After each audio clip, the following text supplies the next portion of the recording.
So to get us ready for class next time, I want to introduce the concept of anxiety, because we're going to talk about anxiety disorder. So most people, I'm sure, myself included, I'm sure you as well, can identify with anxiety and symptoms of anxiety. It is a natural human reaction.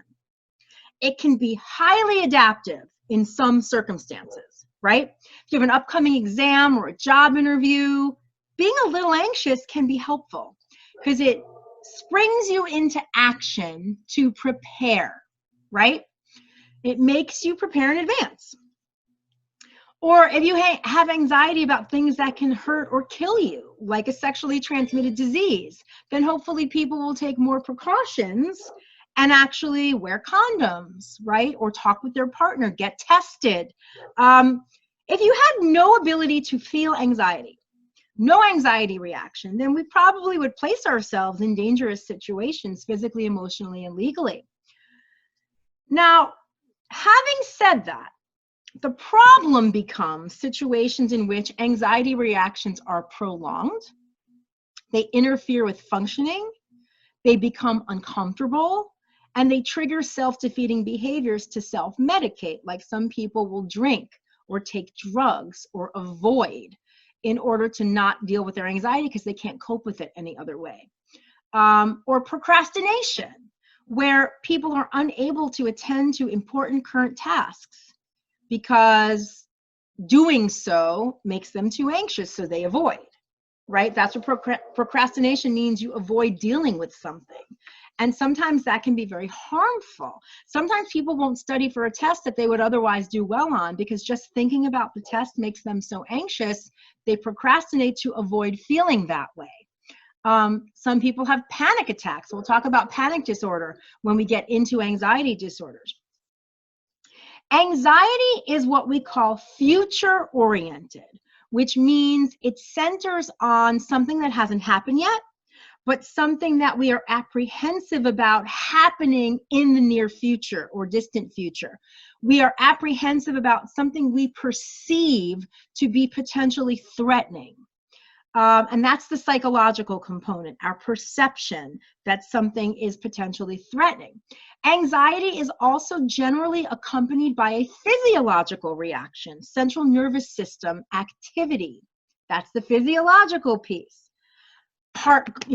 When I'm anxious, my heart rate goes up, right? It feels like your heart's beating out of your chest. You sweat. You sometimes get dizzy. All of these kinds of things.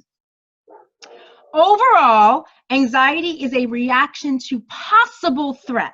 Possible threat. So we say anxiety is anticipatory. Hasn't happened yet. We are anxious because we anticipate some future issue that is going to be threatening to us in some way. So it's not an imminent threat, meaning it's not something that's happening to us right now.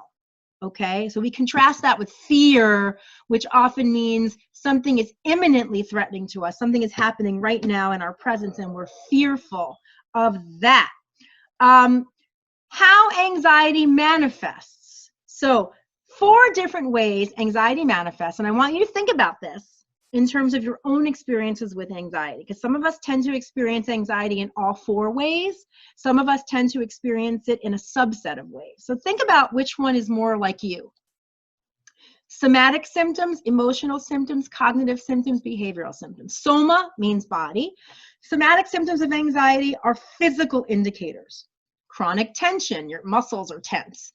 Gastrointestinal problems, that's definitely me. You have stomach pains, cramps, you have to go to the bathroom a lot, frequent urination, rapid or irregular heartbeat, we feel like your heart's beating out of your chest, shallow breathing, where you start to feel like you can't catch your breath, dry mouth, where you feel like you need to drink a gallon of water, strong sympathetic nervous system arousal, that's our fight or flight reaction, like when we're under stress. Heart rate goes up, breathing rate goes up, we start to sweat. Emotional symptoms more have to do with the affect that you're experiencing, and it's typically negative in orientation. So you have these aversive feelings, right? You feel nervous, you feel upset, you feel uncomfortable, you feel fearful. There's also a very important cognitive component to anxiety. Remember, cognitive has to do with what you believe, the way you think, or how you interpret and perceive things. The cognitive component of an anxiety reaction is a strong belief that threat is present, that something bad's going to happen to you.